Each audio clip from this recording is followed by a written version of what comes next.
வணக்கம். டான் தமிழொலியின் இரவு நேர பிரதான செய்தி அறிக்கையோடு இணைந்திருக்கும் நான் ஜெகநாதன் சஜித். முதலில் தலைப்புச் செய்திகள். யாழ்ப்பாண மாவட்டத்தில் இருவருக்கு எலிக்காய்ச்சல் உறுதி செய்யப்பட்டுள்ளதாக யாழ்ப்பாண பிராந்திய சுகாதார சேவைகள் பணிப்பாளர் அறிவிப்பு. நாட்டின் நிதி செயற்பாடுகளை செயற்திறன் மிக்கதாக்க வேண்டும் என ஜனாதிபதி அனுரகுமார திசாநாயக்க தெரிவிப்பு.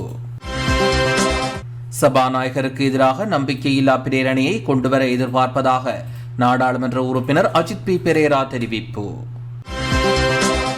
யாழில் சோலருக்கான அனுமதி வழங்கல் தொடர்பில் மின்சார சபையின் யாழ்ப்பாண பிராந்திய பொறியியலாளர் அலுவலகம் தவறளித்திருப்பதாக பொது பயன்பாடுகள் ஆணைக்குழு அறிக்கை.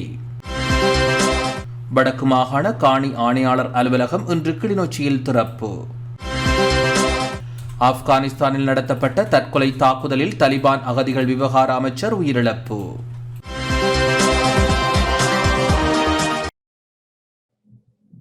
தொடர்வது முதன்மை செய்தி.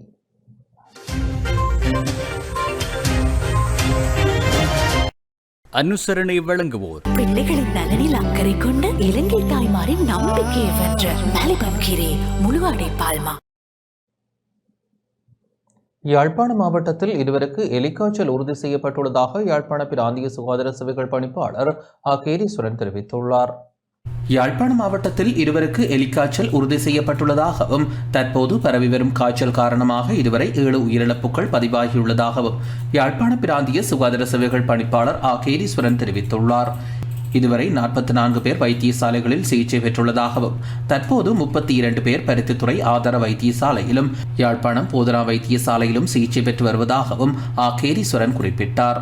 இன்று யாழ்ப்பாணத்தில் உள்ள பணிமனையில் ஊடக சந்திப்பை நடத்திய வேளை இவ்வாறு குறிப்பிட்டார். யாழ்ப்பாண மாவட்டத்தில் தற்போது பரவி வரும் ஒரு விதமான காய்ச்சல் காரணமாக இதுவரை 44 பேர் வைத்தியசாலைகளில் அனுமதிக்கப்பட்டு சிகிச்சை பெற்றுள்ளனர். தற்போது 32 பேர் பருத்தித்துறை ஆதார வைத்தியசாலையிலும் யாழ்ப்பாணம் போதனா வைத்தியசாலையிலும் சிகிச்சை பெற்று வருகின்றனர். இவர்களில் அனைவரும் பருத்தித்துறை, கரவட்டி, சாவகச்சேரி சுகாதார வைத்திய பிரிவுகளைச் சேர்ந்தவர்கள். இந்த காய்ச்சல் காரணமாக இதுவரை 7 பேர் இறந்திருக்கின்றார்கள். இவர்களிலே 6 இறப்புகள் யாழ்ப்பாண மாவட்டத்திலிருந்தும் 1 இறப்பு முல்லைத்தீவு மாவட்டத்திலிருந்தும் பதிவு செய்யப்பட்டுள்ளது. இந்த நோயாளர்களிடம் இருந்து எடுக்கப்பட்ட மாதிரிகள் கொழும்பில் உள்ள கொழும்பு மருத்துவ ஆராய்ச்சி நிறுவனத்துக்கு அனுப்பப்பட்டிருந்தது. எங்களுக்கு 2 பேருடைய முடிவுகள் கிடைக்கப்பெற்றுள்ளது. அதன் மூலம் இந்த இருவருக்கும் லெப்டாஸ்பைரோசிஸ் என்று சொல்லப்படுகின்ற எலிக்காய்ச்சல் இருப்பதாக உறுதிப்படுத்தப்பட்டுள்ளது. எனவே தற்பொழுது நாங்கள் இந்த எலிக்காய்ச்சல் மேற்படி காய்ச்சலை எலிக்காய்ச்சலாக கருதி எங்களுடைய சிகிச்சைகளும் தடுப்பு நடவடிக்கைகளும் முன்னெடுக்கப்பட்டு வருகின்றன. இக்காய்ச்சல் தற்போது பரவி வருகின்ற பருத்தித்துறை, கரவட்டி, சாவச்சேரி பிரதேச சுகாதார வைத்திய அதிகாரி பிரிவுகளிலே நாங்கள் ஒரு நாள் காய்ச்சலாக இருந்தாலும் பொதுமக்களை உடனடியாக அருகிலுள்ள அரசாங்க வைத்தியசாலைகளுக்கு செல்லுமாறு கேட்டுக்கொள்கின்றோம். இது சம்பந்தமாக எங்களுடைய சுகாதார வைத்திய அதிகாரிகள் ஒலிபெருக்கி மூலம் பொதுமக்களுக்கு அறிவுறுத்தி வருகின்றார்கள். அதே போல பிரதேச செயலாளர்களின் உதவியோடு அவர்களது கிராம மட்ட உத்தியோகத்தர்களின் மூலமாக கிராமத்திலே மக்களுக்கு இது சம்பந்தமான விழிப்புணர்வு ஏற்படுத்தப்பட்டு வருகின்றது. இந்த எலிக்காய்ச்சல் ஏற்படக்கூடிய ஆபத்து இலக்கினர்களாக விவசாயிகள், மீன்பிடி தொழிலாளர்கள், துப்புரவு பணியாளர்கள் இருக்கின்றார்கள். அவர்களுக்கு இந்த எலிக்காய்ச்சலுக்கான தடுப்பு மருந்து வழங்குவதற்குரிய ஏற்பாடு நாங்கள் செய்திருக்கின்றோம். விவசாய திணைக்களத்தின் உதவியோடு அவர்களது பிரதேச மட்ட உத்தியோகத்தர்களின் உதவியோடு கிராம மட்டத்திலே அந்த தடுப்பு மருந்துகளை வழங்குவதற்கு நாங்கள் ஏற்பாடு செய்திருக்கின்றோம். அவர்கள் மூலம் கிராம மட்ட கமக்கார அமைப்புகள், விவசாய அமைப்புகள் மூலம் தடுப்பு மருந்துகளை வழங்குவதற்குரிய ஏற்பாடுகளை நாங்கள் செய்திருக்கின்றோம். யாழ்ப்பாண மாவட்டத்தில் அண்மை காலமாக மர்ம காய்ச்சல் காரணமாக அதிக அளவிலான நோயாளர்கள் வைத்தியசாலைகளில் அனுமதிக்கப்பட்டு வரும் நிலையில் உயிரிழப்புகளும் பதிவாகியுள்ளன. இது எலிக்காய்ச்சலாக இருக்கலாம் என்ற சந்தேகத்தில் கொழும்பு தொற்று நோயியல் பிரிவை சேர்ந்த வைத்தியர் பிரபா அபயகோன் உள்ளிட்ட குழுவினர் இன்று யாழ்ப்பாணத்திற்கு விஜயம் செய்து ஆய்வு நடவடிக்கைகளில் ஈடுபட்டனர். இன்று காலை யாழ்ப்பாணம் போதனா வைத்தியசாலைக்கு விஜயம் செய்த குழுவினர் அங்கு ஆய்வு நடவடிக்கைகளில் ஈடுபட்டதுடன் வைத்தியசாலை பணிப்பாளர் சத்தியமூர்த்தி, பொது வைத்திய நிபுணர் பேரானந்த ராஜா உள்ளிட்டவர்களுடன் கலந்துரையாடலிலும் ஈடுபட்டனர். இதேவேளை நபர் ஒருவருக்கு 3 நாட்கள் காய்ச்சல் தொடருமாயின் தகுந்த வைத்தியரிடம் சிகிச்சை பெற வேண்டும் என சுகாதார அமைச்சின் தொற்று நோய் விஞ்ஞான பிரிவின் வைத்தியர் மர்தனி பாலசுப்ரமணியம் தெரிவித்துள்ளார். கொழும்பில் இன்று இடம்பெற்ற ஊடகவியலாளர் சந்திப்பின் போதே அவர் இதனை குறிப்பிட்டார். எலிக்காய்ச்சல் என்பது பாக்டீரியாவினால் ஏற்படும் ஒரு நோயாகும். இது எலி போன்ற விலங்குகளின் சிறுநீரினால் மாசுபடுத்தப்பட்ட மண் அல்லது நீருடன் தொடுகையுறும் போது இந்நோய் ஏற்படுகின்றது. எலிக்காய்ச்சலின் போது ஏற்படும் நோயாளிகளை பார்ப்போமாயின் கடுமையான காய்ச்சல், தசைவலி, பிரதானமாக கால்கள், முழங்காலுக்கு கீழ் கால் தசைகளில் ஏற்படும் வலி மற்றும் கண்கள் சிவப்பாதல், தலைவலி போன்ற அறிகுறிகளே ஏற்படுகின்றது. சிறிது காலத்தின் பின் மூச்செடுக்க கடினம் போன்ற பிரச்சனைகளும் ஏற்பட முடியும். உதாரணமாக காய்ச்சல் 3 நாட்களுக்கு மேல் இருப்பின் நீங்கள் உடனடியாக தகுந்த வைத்தியரை தொடர்பு கொள்ள வேண்டும். அண்மையில் உள்ள தகுந்த வைத்தியருடன் காட்டிக்கொள்ள வேண்டும். அத்துடன் அல்லாவிடில் அண்மையில் உள்ள அரசாங்க வைத்தியசாலைக்கு அல்லது தகுந்த வைத்தியருடன் சென்று சிகிச்சையை பெற்றுக்கொள்ள வேண்டும்.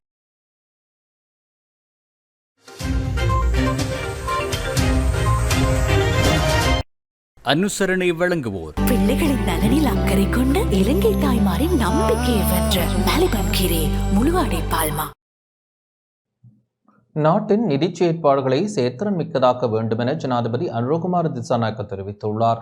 நாட்டின் நிதி செயற்பாடுகளை செயற்திறன் மிக்கதாக்குவதற்கு உரிய பொறிமுறையை உருவாக்க நடவடிக்கை எடுக்குமாறு ஜனாதிபதி அனுரகுமார திசாநாயக்க அதிகாரிகளுக்கு அறிவுறுத்தியுள்ளார். இன்று நிதியமைச்சின் அதிகாரிகளுடன் ஜனாதிபதி அலுவலகத்தில் இடம்பெற்ற சந்திப்பில் இவ்வாறு குறிப்பிட்டார்.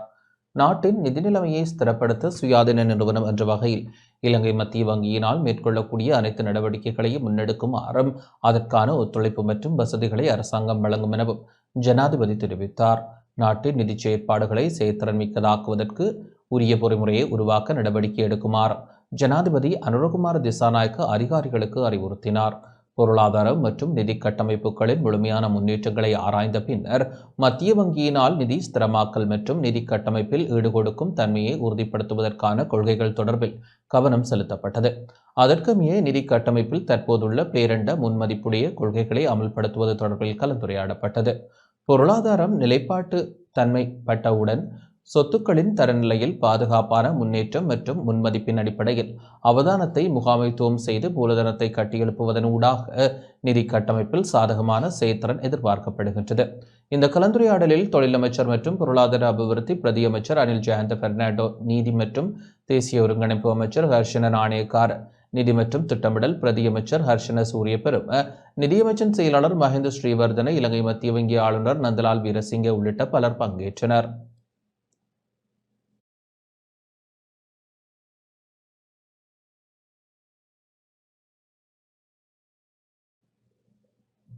அரிசி விநியோக நடவடிக்கையில் ஜனாதிபதி உள்ளிட்ட தரப்பினருக்கு உரிய அனுபவம் இல்லை என முன்னாள் நாடாளுமன்ற உறுப்பினர் பாட்டலி சம்பிக்க ரணவக்க தெரிவித்துள்ளார். நாட்டில் அரிசிக்கு தட்டுப்பாடு ஏற்படுவதற்கு எந்த காரணமும் இல்லை என முன்னாள் நாடாளுமன்ற உறுப்பினர் பாட்டலி சம்பிக்க ரணவக்க தெரிவித்துள்ளார். கொழும்பில் இடம்பெற்ற ஊடகவியலாளர் சந்திப்பின் போதே அவர் இதனை தெரிவித்தார். එකක් තියෙනවා මේ වගේ අලුත් නිෂ්පාදන ගණනාවකටද අපි ආඩම්බර වෙන්න ඕනේ මේ එක්ස්පෝර්ට් ක්‍රියාවලිය ගැන. හරි?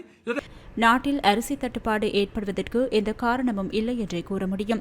எம்முடைய நாட்டில் ஹெக்டர் ஹொப்பை கடுவ ஆராய்ச்சி நிலையம் உள்ளது. அதேபோன்று விவசாயத்துறை அமைச்சுள்ளது. புள்ளி விபரவியல் திணைக்களம் மற்றும் மத்திய வங்கியும் எம்முடைய நாட்டில் உள்ளன. இவை அனைத்தின் தரவுகளுக்கு அமைய கடந்த பெரும் போகத்தில் 4.6 மில்லியன் மெட்ரிக் டன்னில் இருந்து 5.5 மில்லியன் மெட்ரிக் டன் நெல் அறுவடை செய்யப்பட்டுள்ளதாக தரவுகள் கூறுகின்றன. இத்தகைய பின்னணியில் அவற்றை அரிசியாக மாற்றினாலுமே கூட நாட்டில் அரிசிக்கு தட்டுப்பாடு ஏற்படுவதற்கு எந்த காரணமும் இல்லை. 100 கிலோ நெல்லில் 62.5 கிலோகிராம் அரிசியை பெற முடியும் என அரிசி ஆலை உரிமையாளர்கள் கூறுகின்றனர். அத்துடன் 100 கிலோ நெல்லில் 68 கிலோகிராம் அரிசியை பெற முடியும் என விவசாயத்துறை அமைச்சு கூறுகின்றது. சிறிய அரிசி ஆலை உரிமையாளர்கள் 52 கிலோகிராம் அரிசியை பெற முடியும் என கூறுகின்றனர். இந்த தரவுகளின் அடிப்படையில் எடுத்து நோக்கும் போது நாட்டில் அரிசி தட்டுப்பாடு ஏற்படுவதற்கு எந்த காரணமும் இல்லை என்றே கூற முடியும். இத்தகைய பின்னணியில் அரிசி விநியோகிக்கும் நடவடிக்கையில் ஜனாதிபதி உள்ளிட்ட தரப்பினருக்கு உரிய அனுபவம் இல்லை என்றே கூற முடியும். මෙන්න මේ වගේ ප්‍රශ්න ගණනාවක් එක්ක තියෙනකොට ඒව ගැන විද්‍යානුකූල අවබෝධයක් சபாநாயகருக்கு எதிராக நம்பிக்கையில்லா பிரேரணையை கொண்டுவர எதிர்பார்ப்பதாக நாடாளுமன்ற உறுப்பினர் அஜித் பி பெரேரா தெரிவித்துள்ளார். சபாநாயகரின் கலாநிதி பட்ட விவகாரம் தொடர்பில் சபாநாயகருக்கு எதிராக நம்பிக்கையில்லா பிரேரணையை கொண்டுவர எதிர்பார்ப்பதாக ஐக்கிய மக்கள் சக்தியின் நாடாளுமன்ற உறுப்பினர் அஜித் பி பெரேரா தெரிவித்துள்ளார். சபாநாயகரின் கலாநிதி பட்டம் தொடர்பில் தேசிய மக்கள் சக்தியோ அல்லது சபாநாயகரோ விளக்கம் அளிக்க வேண்டும் எனவும், அவ்வாறு செய்யாவிட்டால் எதிர்க்கட்சி உறுப்பினர்கள் கலந்துரையாடி சபாநாயகருக்கு எதிராக நம்பிக்கையில்லா பிரேரணையை கொண்டு வருவோம் என அஜித் பி பெரேரா தெரிவித்துள்ளார்.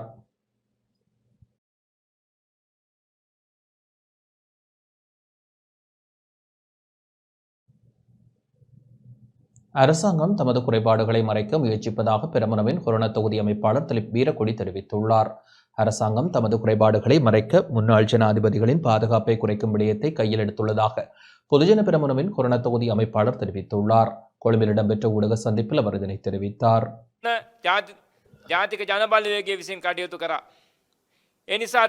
முன்னாள் ஜனாதிபதி கோட்டாபாய ராஜபக்ஷவின் ஆட்சி கவிழ்ப்பு இடம்பெற்ற தருணத்தில் நாட்டில் பொருட்களின் விலை சாதாரண மட்டத்திலேயே காணப்பட்டது. அந்த வகையில் நாட்டு மக்களால் மகிழ்ச்சியாக வாழ முடிந்த சூழல் காணப்பட்டது. ஆனால் நாட்டினுள் பொய்யுரைத்து மக்களின் மனதை மாற்றி நாட்டினுள் குழப்பத்தை ஏற்படுத்தும் நடவடிக்கைகளை மக்கள் விடுதலை முன்னணியினர் முன்னெடுத்திருந்தனர். பொய்யினூடாக ஏமாற்றப்பட்டுள்ள மக்களுக்கு தற்போது நெருக்கடி ஏற்பட்டுள்ளது. அதேபோன்று தன்னால் கூறப்பட்ட பொய்களை யதார்த்தமாக்க முடியாது என்பதை ஜனாதிபதி அனுரகுமார திசாநாயக்க அறிந்து கொள்ள வேண்டும். மறுபுறம் யுத்தத்தை முடிவுக்கு கொண்டு வந்த முன்னாள் ஜனாதிபதியின் பாதுகாப்பை குறைக்க நடவடிக்கை எடுத்துள்ளனர்.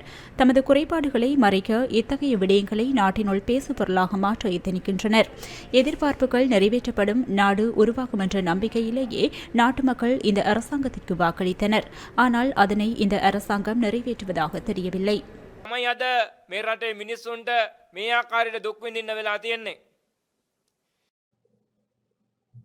யாழ்ப்பாணத்தில் சோலருக்கான அனுமதி வழங்கல் தொடர்பில் மின்சார சபையின் யாழ்ப்பாண பிராந்திய பொறியியலாளர் அலுவலகம் தவறளித்திருப்பதாக பொது பயன்பாடுகள் ஆணைக்குழு தெரிவித்துள்ளது.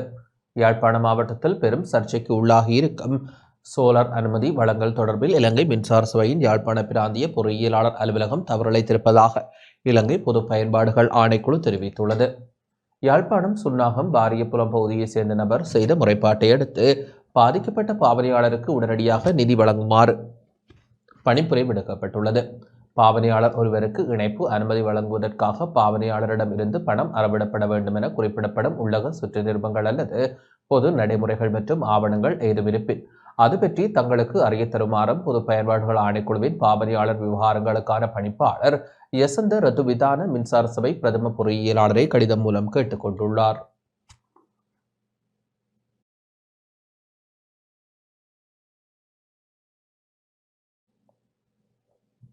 முல்லைத்தீவு தியோகுநகர் வழக்கு ஜனவரி மாதத்திற்கு ஒத்திவைக்கப்பட்டுள்ளது.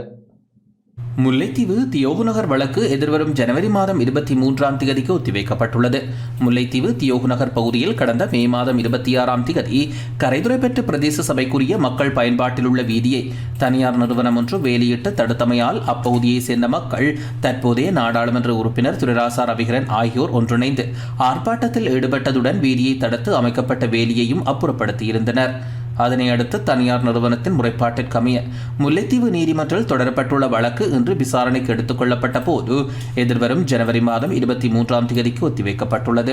இறங்குதுறைக்கு செல்லும் பாதையை மறைத்து அடைத்த போது அந்த பாதையை விலக்கி மக்கள் தாங்கள் தொழிலுக்கு போகும் நடவடிக்கையை செய்து கொண்டிருந்தார்கள். இது சம்பந்தமாக மக்கள் போராட்டத்தை தொடர்ந்து நடத்தியும் பின்பு பிரதேச சபை பிரதேச செயலகம் ஆகியன அங்கு வந்து அந்த மக்களுக்கு ஆறுதல் கூறி பிரதேச சபை அது தங்களுடைய வீதி, இது வேறு யாருக்கும் சொந்தமில்லை, தங்களுடைய வீதி என்பதை உறுதிப்படுத்தி ஒரு கடிதத்தையும் வழங்கி அந்த மக்களுக்கு ஒரு நம்பிக்கையை ஊட்டினார். அது சம்பந்தமான ஒரு வழக்கு, அதிலே 14 பேர் என்று நினைக்கிறேன். அந்த கிராம மக்கள் நான் உட்பட 14 பேரையும் அந்த வழக்கில் இணைத்து போலீசார் நிறுவனத்தோடு சேர்ந்து போட்ட வழக்கில் இன்று அதற்குரிய தவணை நடந்தது. அந்த பிரதேச சபையினுடைய அந்த வீதிக்கான கெசட், அந்த வர்த்தமானி வெளியிடப்பட்ட அந்த அறிக்கையை எடுக்க வேண்டும் என்று சொல்லி இருந்தார்கள். அந்த அறிக்கை அடுத்த தவணைக்கு கொண்டு வருவதாக நாங்கள் கூறியிருந்தோம். அதற்கமைய தை மாதம் 23ஆம் தேதி தவணை இடப்பட்டிருக்கின்றது. முல்லைத்தீவு நீதவான் நீதிமன்றத்தில் கொக்கு தொடுவாய் மனித புதைகுழி தொடர்பான வழக்கு விசாரணைக்காக இன்றைய தினம் எடுத்துக் கொள்ளப்பட்டது. முல்லைத்தீவு நீதவான் நீதிமன்ற நீதிபதி த பிரதீபன் முன்னிலையில் இடம்பெற்ற வழக்கு விசாரணையில் காணாமல் போனோர் அலுவலகம் சார்பில் அலுவலகத்தின் சட்டத்தரணி, OMB அலுவலகத்தின் கிளிநொச்சி முல்லைத்தீவு பிராந்திய இணைப்பாளர் கிருஷாந்தி ரத்நாயக்க, சட்ட வைத்திய அதிகாரி சார்பாக மருத்துவ அதிகாரி, மாவட்ட செயலகத்தின் பிரதம கணக்காளர், காணாமலாக்கப்பட்டவர்கள் உறவினர்கள் சார்பில் சட்டத்திறனிகளான கணபதி பிள்ளை கணேஸ்வரன், அனிதா சிவனேஸ்வரன், கொக்குளாய் போலீஸ் நிலைய பொறுப்பதிகாரி ஆகியோர் மன்றில் முன்னிலையாகியிருந்தனர். இன்றைய தினம் கொக்கு தொடுவாய் மனித புதைகுழி வழக்கு AR 804/23 வழக்கானது கௌரவ முல்லைத்தீவு நீதிவான் நீதிமன்றில் அழைக்கப்பட்ட போது சட்ட மருத்துவ அதிகாரிகள் சார்பாக இன்றைய தினம் அறிக்கை சமர்ப்பதற்கு போதுமான கால அவகாசம் இல்லை என்றும் அதற்கு இன்னும் 2 மாத கால அவகாசம் வேண்டும் என்ற அடிப்படையில் கவர்மெண்டில் என்ற ஒரு திகதியை கோரியிருந்தனர். அதன் அடிப்படையில் கவர்மெண்டானது இன்றைய தினம் அந்த சட்ட அதிகாரியினுடைய விண்ணப்பத்தை ஏற்று பிரிதொரு தினமாக 27/2/2025 திகதிக்கு வழக்கு தவணையிடப்பட்டுள்ளது. திருகோணமலையில் சிறுமியொருவரை பாலியல் துஷ்பிரயோகத்திற்கு உட்படுத்திய நபருக்கு 30 வருட சிறை தண்டனை விதிக்கப்பட்டுள்ளது. சிறுமியை பாலியல் துஷ்பிரயோகத்திற்கு உட்படுத்திய நபருக்கு 30 வருட சிறை தண்டனையும் பாதிக்கப்பட்ட சிறுமிக்கு 3 லட்சம் ரூபாய் நட்டஈடும் வழங்குமாறும் திருகோணமலை மேல் நீதிமன்றம் தீர்ப்பளித்துள்ளது. சம்பூர் போலீஸ் பிரிவிற்குட்பட்ட பகுதியில் 15 வயதான சிறுமியொருவரை பாலியல் துஷ்பிரயோகத்திற்கு உட்படுத்திய குற்றச்சாட்டில் கைதான நபருக்கு எதிராக திருகோணமலை மேல் நீதிமன்றில் வழக்கு தொடுக்கப்பட்டிருந்தது. வழக்கானது விசாரணைக்காக முடிவுற்று தீர்ப்புக்காக அளிக்கப்பட்டது. இதன்போது மேல் நீதிமன்ற நீதிபதி NMM அப்துல்லா குற்றவாளிக்கு எதிராக 30 வருட சிறை தண்டனையையும் பாதிக்கப்பட்ட சிறுமிக்கு 3 லட்சம் ரூபாய் நட்டஈடு வழங்குமாறு தீர்ப்பை வழங்கியிருந்தார். வழக்கில் பாதிக்கப்பட்டவரின் சார்பாக அரசு சட்டத்திரணி சிகேசன் முன்னிலையாகியிருந்தார். இதுபோன்ற தீர்ப்புகள் சிறுமிகளுக்கு எதிராக இடம்பெறும் பாலியல் குற்றங்களை குறைப்பதற்கு உதவும் எனவும் தண்டனைகள் அதிகரிக்கின்ற போது குற்றங்கள் குறையும் என்பதால் இதுபோன்ற தீர்ப்புகளை வரவேற்பதாகவும் சமூக நலன் விரும்பிகள் கருத்து வெளியிட்டுள்ளனர்.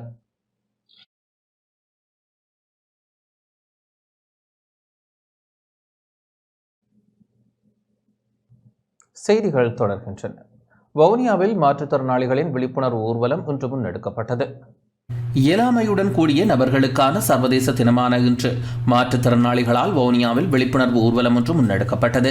உள்வாங்கல் மற்றும் நிலையான எதிர்காலத்திற்காக இயலாமை உடையவர்களின் தலைமைத்துவத்தை விரிவுபடுத்தல் எனும் தொனிப்பொருளில் வவுனியா புதிய பேருந்து நிலையத்திற்கு முன்பாக ஆரம்பமான ஊர்வலம் வைத்தியசாலை சுற்றுவட்டத்தை அடைந்து அங்கிருந்து வவுனியா நகரசபை கலாசார மண்டபத்தை அடைந்தது. நகரசபை கலாசார மண்டபத்தில் மாற்றுத்திறனாளிகளின் நிகழ்வுகள் இடம்பெற்றன. ஊர்வலத்தில் ஈடுபட்டவர்கள் நம்பிக்கை மனதில் உண்டு, நம்பி கை கொடுங்கள், தொழில் உரிமை அனைவருக்கும் உண்டு, திறமைக்கு இயலாமை தடைகள் அல்ல போன்ற வாசகங்கள் தாங்கிய பதாதைகளை ஏந்தியிருந்தனர். குறித்த விழிப்புணர்வு நிகழ்வை வவுனியா மாவட்ட செயலகம் மற்றும் ஓஹான் நிறுவனம் ஆகியவை இணைந்து நடாத்தியிருந்தன. மட்டக்களப்பு மென்ஹெப் விசேட தேவையுள்ள பாடசாலை பிள்ளைகளின் திறன் விருத்தியை மேம்படுத்தும் வகையில் ஆக்கத்திறனை வெளிப்படுத்தும் கைவினைப் பொருட்கண்காட்சியும் விற்பனையும் இன்று இடம்பெற்றது. விசேட தேவையுள்ள பிள்ளைகளின் பாடசாலையான மென்ஹெப் விசேட தேவையுள்ள பாடசாலையின் ஸ்தாபகர்களான ஸ்டெப் தம்பதிகளின் வழிகாட்டல்களின் கீழ் வருடாந்தம் இக்கண்காட்சியும் விற்பனையும் நடாத்தப்பட்டு வருகின்றது. நிகழ்வில் மண்முனை வடக்கு பிரதேச செயலக சமூக சேவை உத்தியோகத்தர் ஷிராணி சிவநாயகம், புனித ஜோசப் விசேட கல்வி நிலைய பாடசாலை அதிபர் பகிஸ்கரன், அருட்தந்தை வின்சென்ட் லோஸ், அருட்பணி சுதாகரன், அருட் சகோதரர் ஸ்டீஃபன் மெதிஃப் மற்றும் பாடசாலை ஆசிரியர்கள், பெற்றோர்கள், நலன் விரும்பிகள் என பலர் கலந்து கொண்டனர். வடக்கு மாகாண காணி ஆணையாளர் அலுவலகம் இன்று கிளிநொச்சியில் திறந்து வைக்கப்பட்டது. வடக்கு மாகாண காணி ஆணையாளர் திணைக்களத்திற்குரிய அலுவலகம் இன்று கிளிநொச்சியில் சம்பிரதாயபூர்வமாக திறந்து வைக்கப்பட்டது. இதுவரை காலமும் யாழ்ப்பாணத்தில் தற்காலிக இடத்தில் இயங்கி வந்த மாகாண காணி ஆணையாளர் திணைக்களத்திற்கு கிளிநொச்சியில் புதிய கட்டடம் அமைக்கப்பட்டு இன்று திறப்பு விழா இடம்பெற்றது. பிரமாண அடிப்படையிலான குறித்தொதுக்கப்பட்ட 75 மில்லியன் ரூபாய் நிதியில் புதிய கட்டடம் அமைக்கப்பட்டுள்ளது. இந்த நிகழ்வில் வடக்கு மாகாண ஆளுநர் நா. வேதநாயகம், வடக்கு மாகாண பிரதம செயலாளர் எல். இளங்கோவன் உள்ளிட்ட பலர் பங்கேற்றனர். பால்காட்சி சம்பிரதாயபூர்வமாக கட்டடம் திறந்து வைக்கப்பட்டது. அதனால் எதிர்வரும் ஜனவரி மாதம் 3ஆம் திகதி முதல் கிளிநொச்சியில் உள்ள அலுவலகத்திலிருந்து மக்கள் சேவைகளை பெற்றுக்கொள்ள முடியும் என அறிவிக்கப்பட்டுள்ளது.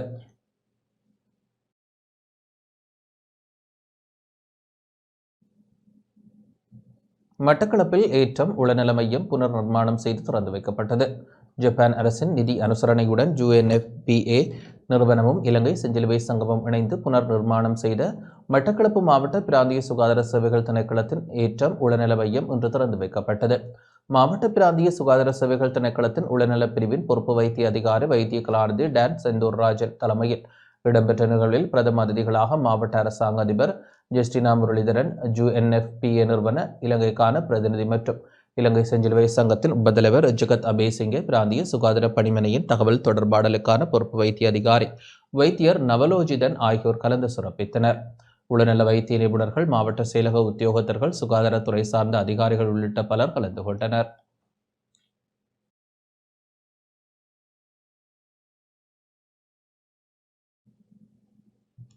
சர்வதேச ரீதியில் இடம்பெற்ற விஞ்ஞான ஒலிம்பியாட் போட்டியில் வவுனியா மாணவன் ப கசிபன் வெண்கலப் பதக்கத்தை பெற்றுள்ளார்.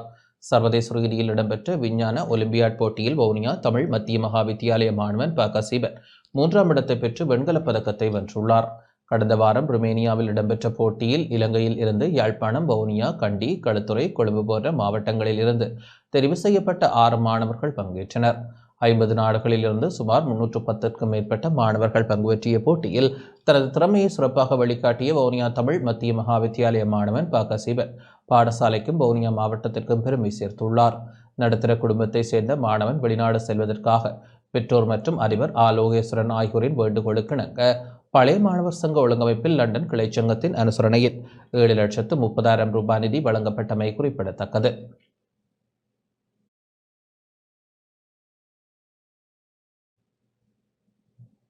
மனித உரிமைகள் ஆணைக்குழுவின் யாழ்ப்பாண அலுவலகத்தின் ஏற்பாட்டில் இன்று மனித உரிமைகள் தின நிகழ்வு இடம்பெற்றது. இலங்கை மனித உரிமைகள் ஆணைக்குழுவின் யாழ்ப்பாண பிராந்திய அலுவலகத்தின் ஏற்பாட்டில் சர்வதேச மனித உரிமைகள் தின நிகழ்வு இன்று இடம்பெற்றது. யாழ்ப்பாணத்தில் உள்ள தனியார் விடுதியில் இடம்பெற்ற நிகழ்வில் வடக்கு மாகாண ஆளுநர் என் வேதநாயகம் பங்கேற்றார். இதன்போது மனித உரிமைகள் ஆணைக்குழுவினால் வெளியிடப்பட்ட வழிகாட்டல்கள் மற்றும் பரிந்துரைகள் வெளியிடப்பட்டன.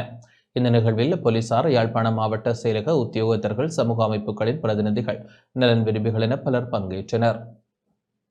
மனித உரிமைகள் சகலருக்குமானது.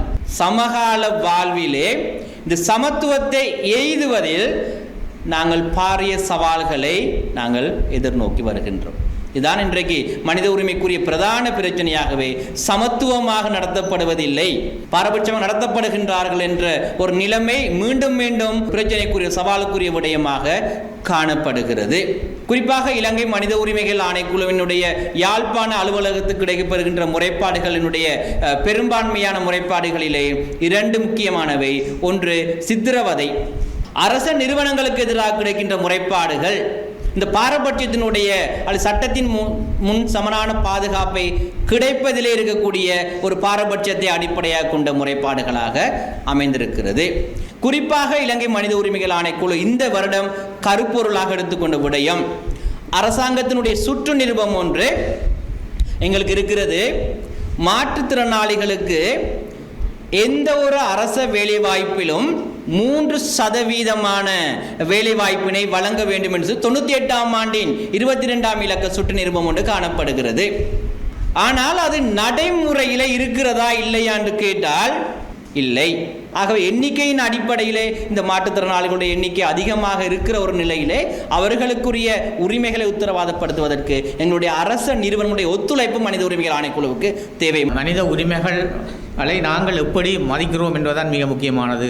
நாங்கள் அந்த மனித உரிமைகளை பாரபட்சம் இருக்கக்கூடாது, வேறுபாடு இருக்கக்கூடாது. எந்த விதமான வகையான இது ஒன்றி நாங்கள் அதை மனித உரிமைகளை பேணி பாதுகாக்கப்பட வேண்டும். அந்த மனித உரிமைகள் நாங்கள் பேணி பாதுகாக்கொண்டால் கன பிரச்சனைகள் தீர்ந்துவோம். அந்த வகையிலே நாங்கள் உங்களுடைய மாகாணத்திலே இந்த மனித உரிமைகளை நாங்கள் முற்று முழுதாக அமல்படுத்துவதற்கும் மற்றும் இந்த மாற்றுத்திறனாளிகளுக்குரிய முக்கியத்துவங்கள் கொடுப்பதற்கும் அதற்கும் நாங்கள் நிச்சயமாக மனித உரிமைகள் ஆணையத்துக்கு நாங்கள் முழு ஒத்துழைப்பையும் அவர்களுக்கு ஆதரவையும் வழங்குவோம். இயலாமையுடையவர்களுக்கான ஒருங்கிணைந்த மற்றும் அணுகக்கூடிய பணிச்சூழலை உருவாக்க வேண்டிய கட்டாயம், நெறிமுறை மற்றும் சட்ட ரீதியான கருத்தாய்வுகளுக்கு அப்பாற்பட்டது மற்றும் மிகவும் நியாயமான மற்றும் முற்போக்கான சமூகத்தை நோக்கிய ஒரு முக்கிய படியாகும். நியாயமான இடத்தை வழங்குதல், சம வாய்ப்புகளை உறுதி செய்தல் மற்றும் இயலாமையுடைய நபர்களின் தனிப்பட்ட கௌரவத்திற்கு மதிப்பளித்தல் ஆகியவை நிறுவனங்களுக்குள் பன்முகத்தன்மை மற்றும் புதுமைகளில் செழித்து வளரும் பணியிடத்தை உருவாக்குகின்றது. மேலும் இயலாமையுடைய நபர்களுக்கு பொதுத்துறை வெற்றிடங்களில் 3% இடஒதுக்கீடு செய்வதன் மூலம் முக்கியத்துவத்தை அங்கீகரிப்பது அவசியமானதாகும். சிறந்த விவசாயிகள் மற்றும் பண்ணையாளர்களை கௌரவிக்கும் நிகழ்வு இன்று கிளிநொச்சியில் இடம்பெற்றது. வடமாகாண விவசாய அமைச்சின் ஏற்பாட்டில் வடமாகாணத்தில் சிறந்த விவசாயிகள் மற்றும் சிறந்த பண்ணையாளர்களை கௌரவிக்கும் நிகழ்வு இன்று கிளிநொச்சியில் கூட்டுறவாளர் மண்டபத்தில் இடம்பெற்றது. வடமாகாண விவசாய பணிப்பாளர் சுகந்தினி செந்தில்குமரன் தலைமையில் இடம்பெற்ற நிகழ்வில் பிரதம விருந்தினராக வடமாகாண ஆளுநர் நாகலிங்கம் வேதநாயகம் கலந்து கொண்டார். வடமாகாண பிரதம செயலாளர், வடமாகாண விவசாய அமைச்சின் செயலாளர், விவசாய அமைச்சிற்கு கீழுள்ள திணைக்களங்களின் பணிப்பாளர்கள், யாழ் பல்கலைக்கழக விவசாய பீட பீடாதிபதி பேராசிரியர் க பகீரதன், 5 மாவட்டங்களையும் சேர்ந்த விவசாய மற்றும் கால்நடை நீர்ப்பாசன திணைக்களங்களின் உத்தியோகத்தர்கள், விவசாயிகள் என பலர் நிகழ்வில் கலந்து கொண்டனர். 5 மாவட்டங்களையும் உள்ளடக்கிய சிறந்த விவசாயிகள் மற்றும் பண்ணையாளர்களுக்கு இதன்போது விருது வழங்கி கௌரவிக்கப்பட்டது. அத்துடன் வடமாகாண விவசாய அமைச்சின் அறுவடை இதழும் வெளியிட்டு வைக்கப்பட்டது.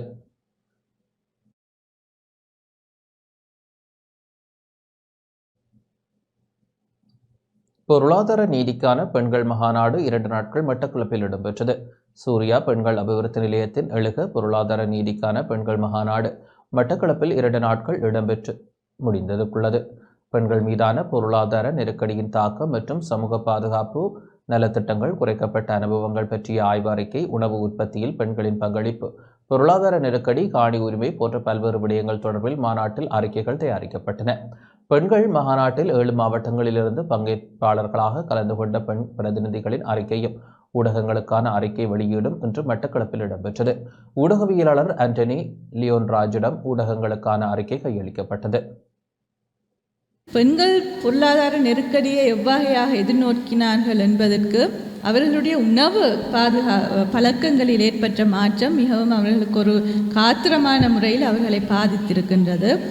ஒரு வேளை அல்லது 2 வேளை மட்டும் உணவு உண்ண வேண்டிய ஒரு நிர்பந்தம், மேலும் அவருடைய உணவு தன்மையில் புரதச்சத்து குறைந்த உணவை உண்ண வேண்டிய ஒரு நிர்பந்தம், உணவுடன் நீரை சேர்த்து அந்த உணவின் பெறுமதியை அதிகரித்து உண்ண வேண்டிய ஒரு நிர்பந்தம் பெண்களுக்கு ஏற்பட்டிருக்கின்றது. மேலும் வாழ்க்கை செலவு உயர்ந்ததினால், குறிப்பாக எரிபொருள் செலவு உயர்ந்ததினால் அவர்களுடைய பல்வேறுபட்ட அவர்களுடைய வேலை, அவர்களுடைய உழைப்பு, அவர்களுடைய உற்பத்தியை அவர்கள் சந்தைப்படுத்துவதற்கான வாய்ப்பு, மேலும் பிள்ளைகளுடைய கல்வி செயற்பாடுகள் யாவும் இந்த வாழ்க்கை செலவு அதிகரிப்பினால் பாதிக்கப்பட்டிருக்கின்றது. பெண்கள் எங்களுடைய பகுதியில் ஒரு பெண்ணை திருமணம் செய்து கொடுப்பதாக இருந்தால் குறைந்தது 1 ஏக்கர் காணி சரி கொடுத்தால் தான் அந்த திருமணம் நடைவது வழக்கத்தில் உள்ளது. அது தொன்று தொட்டு இருக்கின்றது. இப்படி நாங்கள் இதால் பாதிக்கப்பட்டபடியால் எங்களுடைய பரம்பரையில் உள்ள எத்தனை பிள்ளைகளுக்கு இன்று திருமணம் கூட காலத்துக்கு ஏற்ப பயிரை இடணும் என்று சொல்லுவார்கள். அப்படி செய்ய முடியாத நிலை. ஒரு நாட்டில் பொருளாதாரம் முக்கியமான ஒரு காரணம். அது வீழ்ச்சி அடைந்து வரக்குள்ள இதில் தாக்கம் அந்த நாட்டுக்குள்ளே உள்வாங்கப்பட போகுது. நம்ம நாடு மட்டும் இல்லை, நம்ம நாடுகளை போல 45-55 நாடுகளில் கென்யா போன்ற நாடுகளில் இந்த IMF தாக்கம் முக்கியமானது ஒன்றாக இருக்குது. அதில் முக்கியமாக நம்ம நாட்டில் IMF தாக்கம் எப்பயோ நம்ம நாட்டில் ஆரம்பம் இருந்த யுத்த காலம் இருந்து அதுக்கு பிறகு சுனாமி என்ற பேரழிவு வருது. அதுக்கு பிறகு கோவிட் என்று சொல்லி பெரிய தொற்றொன்று நம்ம நாட்டை பாடாக ஆட்டி வச்சது. அதில் இருந்து அந்த IMF என்ற தாக்கத்தில் எப்படி இது முகம் கொடுக்குதுன்னு சொன்னால் நம்ம நாட்டில் பொருளாதார நிலை சரியான மந்தமான நிலைக்கு போகுது. தொடர்கின்றன.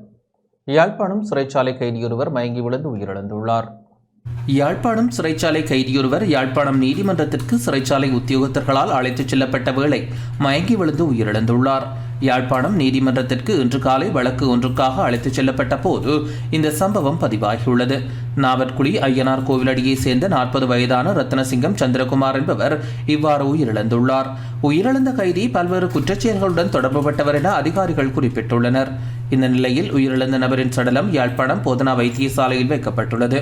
கிளிநொச்சி தர்மபுரம் போலீஸ் பிரிவிற்குட்பட்ட உழவனூர் பகுதியில் ஆற்றிலிருந்து 33 வயதான சிவில் பாதுகாப்பு திணைக்கள உத்தியோகத்தர் ஒருவர் இன்று சடலமாக மீட்கப்பட்டுள்ளார். குறித்த ஆற்றில் மீன்பிடிக்க சென்ற நிலையில் வலிப்பு ஏற்பட்டு நீரில் மூழ்கி உயிரிழந்திருக்கலாம் என போலீசார் தெரிவிக்கின்றனர்.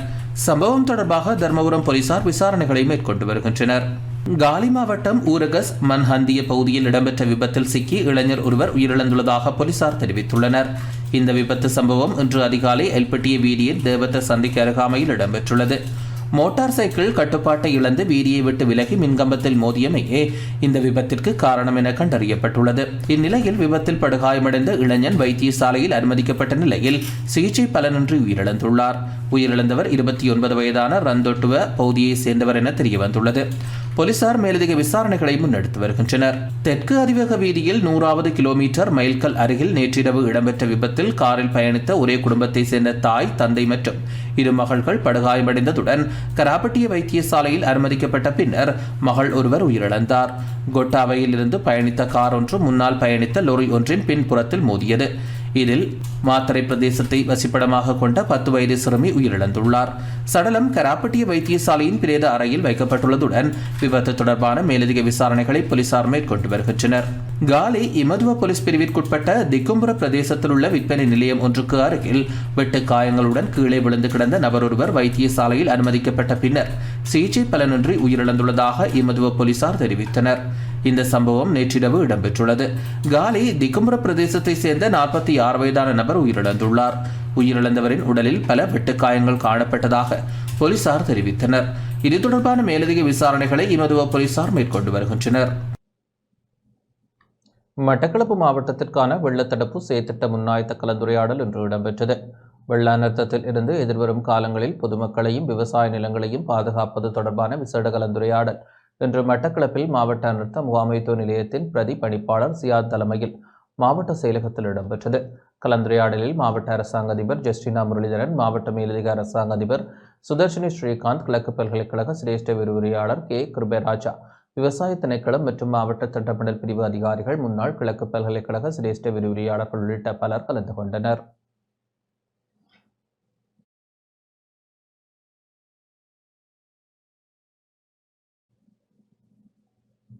அம்பாறை மாவடிப்பள்ளி அனர்த்தத்தில் உயிரிழந்தவர்களுக்கு அரசாங்கத்தினால் நஷ்டஈடு வழங்கப்பட்டுள்ளது. அம்பாறை, காரைதீவு, மாவடிப்பள்ளி பால அனர்த்தத்தில் உயிரிழந்தவர்களின் குடும்பத்தினருக்கு அரசாங்கத்தால் 2,50,000 ரூபாய் நட்டஈடு வழங்கப்பட்டுள்ளது. நட்டஈடாக வழங்கி வைக்கும் நிகழ்வும் அவர்களுக்கான துவா பிரார்த்தனை செய்யும் நிகழ்வும் சம்மாந்துறை பிரதேச செயலக கேட்போர் கூடத்தில் இடம்பெற்றது.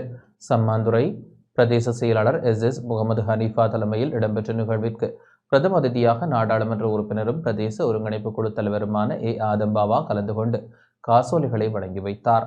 கௌரவ அதிதியாக அம்பாறை மாவட்ட அரசாங்க அதிபர் சித்திக் அபே விக்ரம கலந்து கொண்டு சிறப்பித்தார்.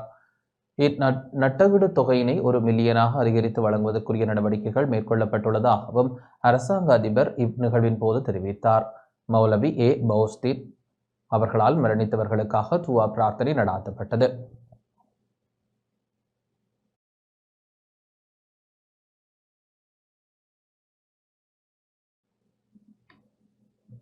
யாழ்ப்பாணம் காரைநகரில் கேரள கஞ்சாவுடன் 2 கைது செய்யப்பட்டுள்ளனர். யாழ்ப்பாணம் காரைநகரில் சுமார் 214 கிலோ கேரள கஞ்சாவுடன் 2 கைது செய்யப்பட்டுள்ளனர். காரைநகர் கசூரினா கடற்கரைக்கு அண்மித்த பகுதியில் இன்று காலை எரிபொருள் முடிவடைந்த நிலையில் படகு ஒன்று கரையொதுங்கியது. படகு சந்தேகத்திற்கிடமான முறையில் காணப்பட்டமையினால் அதனை புலனாய்வாளர்கள் சோதனையிட்ட போது 92 பொதிகளில் 213 கிலோகிராம் கேரள கஞ்சா அடையாளம் காணப்பட்டது.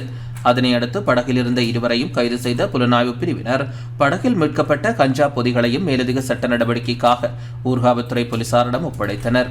சட்டவிரோதமாக கொண்டுவரப்பட்ட 40,50,000 ரூபாய் பெறுமதியான வெளிநாட்டு சிகரெட்டுகளுடன் சந்தேக நபர் ஒருவர் கட்டநாயக்க விமான நிலையத்தில் வைத்து போலீஸ் போதைப்பொருள் தடுப்பு பிரிவினரால் இன்று கைது செய்யப்பட்டுள்ளார். கைது செய்யப்பட்டவர் கம்பளை பிரதேசத்தை சேர்ந்த 57 வயதுடைய நபர் ஆவார்.